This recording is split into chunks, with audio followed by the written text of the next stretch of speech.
He was known for his unusual cross-arm defensive stance and was just as deadly when it came to offense. His forward pressing stance was only matched by his powerful punches, especially his left hook. His overhand right was equally effective, and Norton himself considered it one of his most devastating punches. These skills and his unrivaled strength clearly contributed to an incredible 33 knockout wins in his career.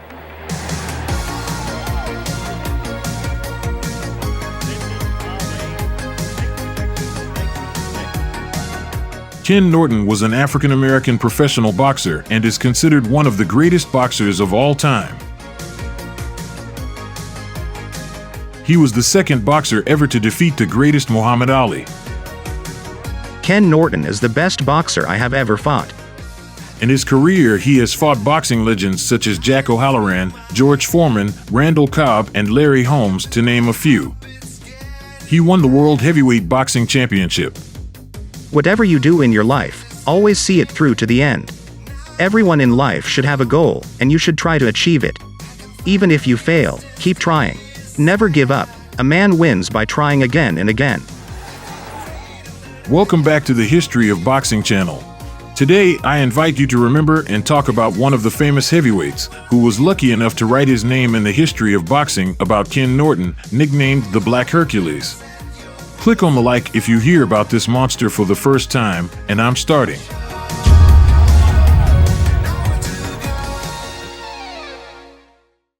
Chapter 1. Beginning. Kenneth Howard Norton Sr., also known as the Black Hercules, the Jawbreaker, the Fighting Marine, was born in Jacksonville, Illinois, USA on August 9, 1943. A naturally gifted athlete, he made his state's football team and played defense since 1960. Norton was an outstanding athlete at Jacksonville High School in Jacksonville, Illinois. He was selected to the All-State football team on defense as a senior in 1960. His track coach entered him in 8 events, and Norton placed first in 7. As a result, the Ken Norton rule, which limits participation of an athlete to a maximum of 4 track and field events, was instituted in Illinois high school sports. After graduating from high school, Norton went to Northeast Missouri State University on a football scholarship and studied elementary education. In an interview with ESPN Fitness magazine in 1985, Norton said that he would have become a teacher or a policeman if he had not taken up boxing. Chapter 2. Pro Career. Ken Norton's boxing career began when he joined the United States Marine Corps. He served from 1963 to 1967. During his military service, Norton taught Morse code and other disciplines in intercepting communications. He graduated from NCTC Corey Station in Pensacola, Florida. While serving in the Marine Corps, Ken won 3 All-Marine heavyweight titles and set a record of 24 wins with 2 losses. In time, he became the best boxer to ever fight for the Corps and was awarded the North Carolina AAU Golden Gloves, International AAU, and Pan American titles. Following the National AAU Finals in 1967, he turned professional. Norton's professional boxing career began in 1967. His first fight was against Grady Brazell on November 14, 1967. Ken Norton won his first 16 professional boxing matches before suffering his first knockout loss to Jose Luis Garcia on July 2, 1970. In 1970 to 1972, Norton had 13 fights, winning each, mostly by knockout. Among the defeated fighters were Steve Carter, James J. Woody, Charlie Harris, Jack O'Halloran, and others. But his first truly high-profile fight was against boxing legend Muhammad Ali at the San Diego Sports Arena on March 31, 1973. From his hand, Ali not only received the second defeat in his career, but also a broken jaw. He thus won the NAF heavyweight title 30-1. San Diego, USA, 1973. Muhammad Ali vs. Ken Norton. On March 31, 1973, Ken Norton met with Muhammad Ali. Before the fight with Ali, Norton had never had a significant fight, and for his last fight, he received only $300. Despite this, Norton was Frazier's sparring partner and prepared well for the duel with Ali. The bell for round one. Looking left.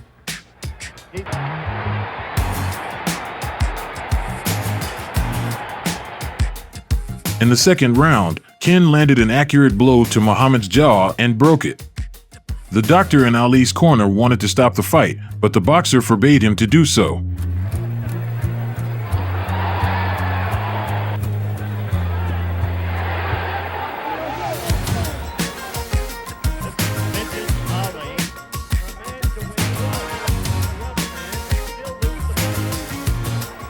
Vintage Ali. Make predictions and make them stick. That was a lot of years ago.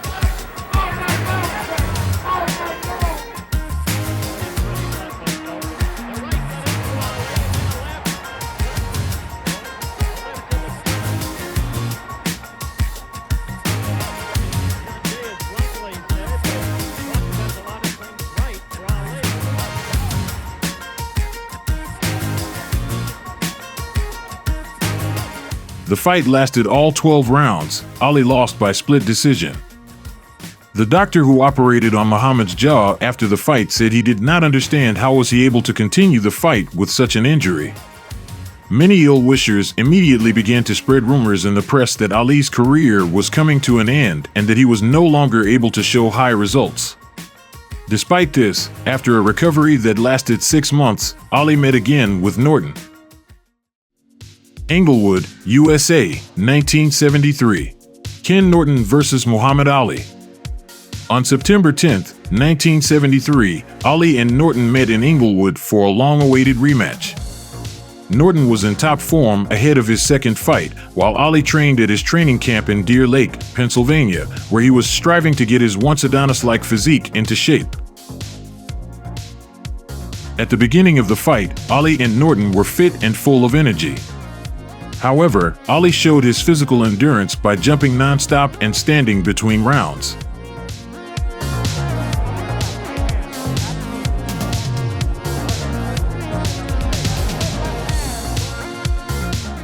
Norton came out aggressively early in the 5th round, leading a flurry of punches and forcing Ali into a more defensive position.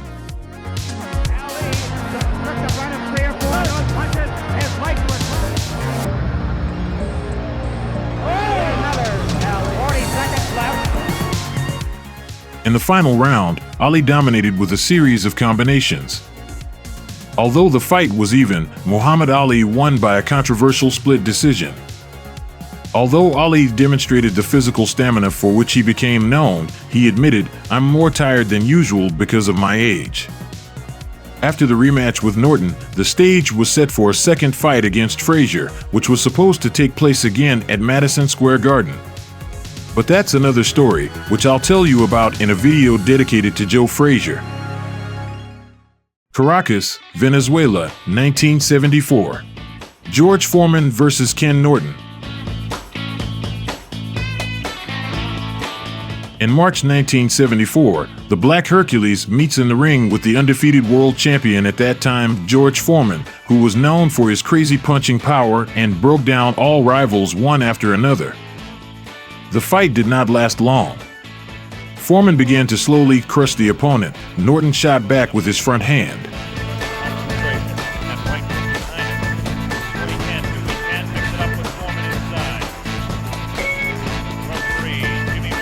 Early in the second round, the champ landed several low right jabs, pushing Ken to the ropes. Knockdown. Another finishing accented blow, and the Black Hercules falls into a knockout. Ken returned to the ring 3 months later with a spectacular victory over medium-caliber boxer Boone Kirkman. Soon he goes into battle with one of the most famous heavyweight contenders of the 70s, Jerry Quarry. New York, USA, 1975. Ken Norton vs. Jerry Quarry. In addition to defeats from the best boxers of the time, Jerry had an impressive list of significant victories and was a favorite of the public. Norton fought Jerry Corey on March 24, 1975. The vacant NAF title was on the line.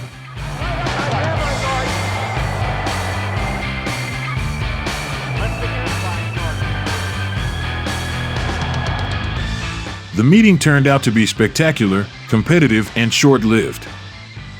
Both sought not to give up space and were on the verge of falling. Ken Norton was effective with straight shots from long range, and Corey had his chances, ending up in the middle. That's right, went into Norton's body.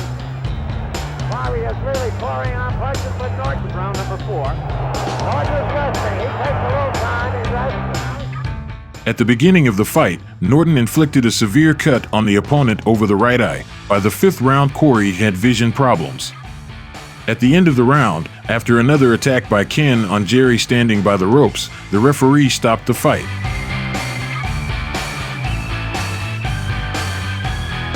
In the next 7 fights from 1975 to 1976, he wins victory after victory. St. Paul, USA, 1975. Ken Norton versus Jose Luis Garcia. 4.5 months after the victory over Corey, fate gave Norton a chance to get even with his first offender, Jose Luis Garcia, who by that time had become the heavyweight champion of Venezuela. This time, Ken simply destroyed the opponent with blows to the liver area, repeatedly sending Garcia to the floor of the ring. He knocked out Jose in the 5th round. This was followed by victory after victory. With a difference of 3 months, Norton entered the ring and knocked out everyone. Among them were Pedro Lovell, Larry Middleton, Ron Stander. Chapter 3. Crucial Moment. New York, USA, 1976. Ken Norton versus Muhammad Ali. Norton faced Muhammad Ali for the 3rd and final time on September 28, 1976. Ali has not lost since their first fight, but began to lose physical condition, becoming more and more overweight. Shortly before the fight, he even promised, "I'll knock out the Norton sucker in 5 rounds." Ali from the starting seconds took the center of the ring and acted aggressively. Norton went ahead and also worked power punches to Ali's body. Muhammad took on many unnecessary blows, allowing himself to frankly pose and ridicule his opponent.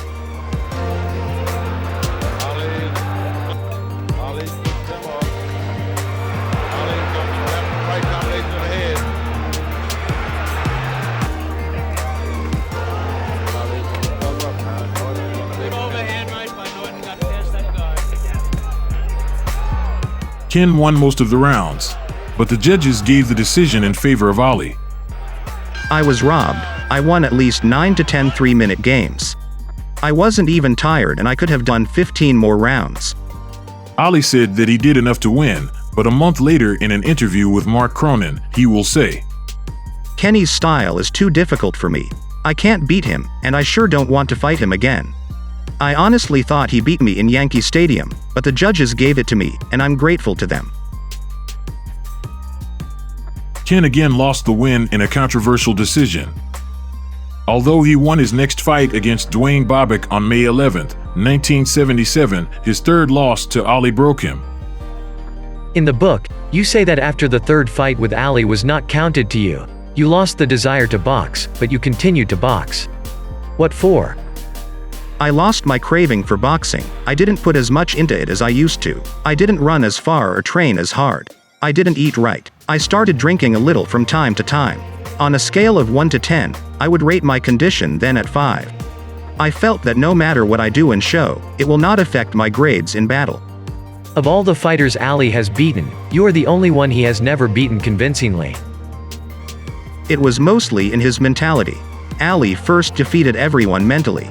Psychologically, Ali could not beat me, but physically I felt that I had the same physical strength as Ali. He couldn't piss me off, plus I had Eddie Futch. Eddie knew how to fight Ali. It was impossible to get into his head. First you have to defeat Ali's body, and then, in the end, he lowers his arms and lowers his head. In 1977, Norton defeated Jimmy Young to become the mandatory challenger for the WBC World title. However, as you know from my previous editions, Leon Spinks, who owned the championship title, turned down the fight with Norton for a rematch with Muhammad Ali. The link to the release will be in the description under these videos. As a result, the WBC strips Spinks of the title and passes it to Ken on March 18, 1978, who will soon lose it, losing in his next fight. What is most interesting is that Ken Norton became the first in the history of heavyweight who never won the title of champion, but simply received it from the organization. Las Vegas, USA, 1978. Ken Norton vs. Larry Holmes. The fight with Larry Holmes, which is now commonly called a boxing classic, also entered the history of Ken Norton's fights. Those 15 rounds were some of the best in boxing history. Now to the left of the screen, to the right of the screen, of the light trunks. Left way to get better footwork. Larry Holmes is breaking unblemished. There he's moving. Notice how he's... Only round two. It's early to save. He's going to the right hand. Let's fight it. Younger and faster Larry tried to avoid the mistakes of Muhammad Ali. He did not stand in front of Norton and did not stagnate at the ropes. Holmes won the start of the fight while Norton got better boxing in the middle. Like he's showing in the ring right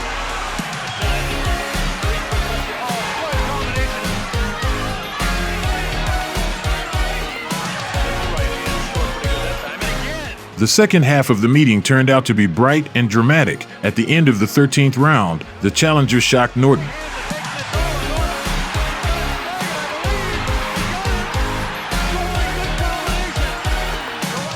The victory in close combat went to Larry Holmes.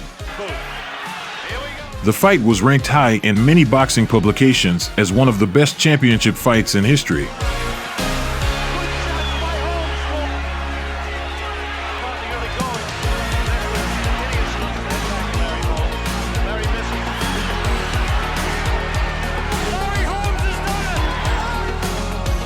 Larry Holmes would hold the title for many years to come and become one of the greatest heavyweights ever.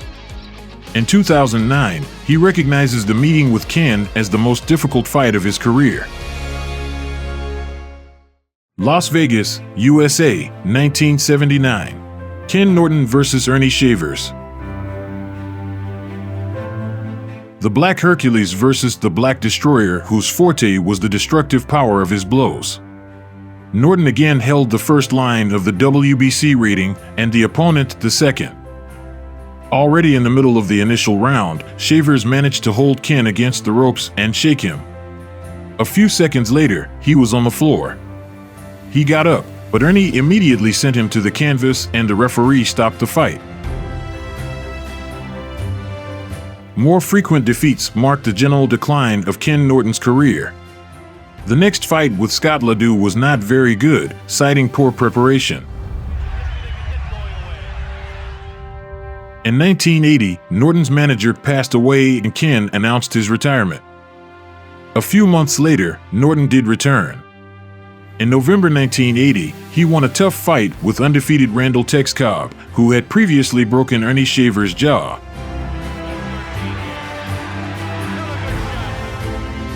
Norton's last fight was a meeting with the giant Jerry Cooney, who was 11 years younger than Ken.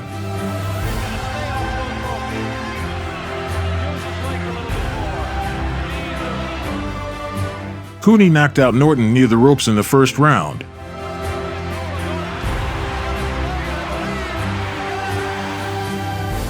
Ken Norton has had 50 pro fights in his career, winning 42.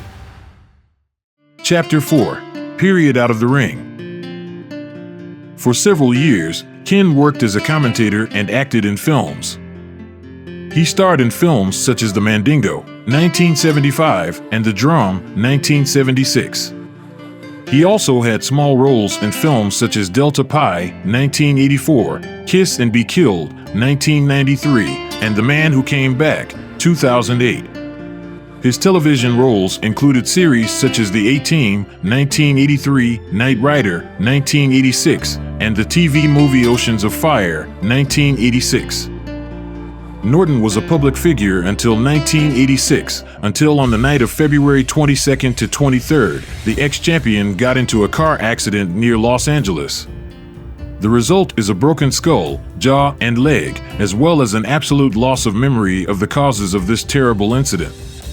The examination did not reveal traces of alcohol or drugs in the boxer's blood. Doctors told Norton that he would no longer be able to walk and talk, but remembering the philosophy of Napoleon Hill, Ken did not take into account any forecasts other than his own, ignoring all negative outcomes. And yet he recovered. At first, they thought I might die, and if I didn't die, I wouldn't be coherent. Now I'm talking and walking and I can even chew gum at the same time. Norton has been married 3 times and has 4 children. One of the sons achieved considerable success in American football, and the other, like his father, served in the Marines Corps. In the last years of his life, serious health problems were revealed, including cancer and heart problems. 70-year-old Kenneth passed away on September 18, 2013 from heart failure. According to the statements of his rivals and entourage, Hercules was a polite and decent person who treated everyone with respect and basically did not allow himself to say bad things even about his opponents. Ken Norton was elected to the International Boxing Hall of Fame in 1992. He is also a member of the U.S. Marines Corps Hall of Fame. In 1998, the holiday issue listed him as the 22nd greatest heavyweight of all time. If you liked this video, then you will like these. Go ahead and enjoy watching. And don't forget to like, comment, and share with a friend. See you later.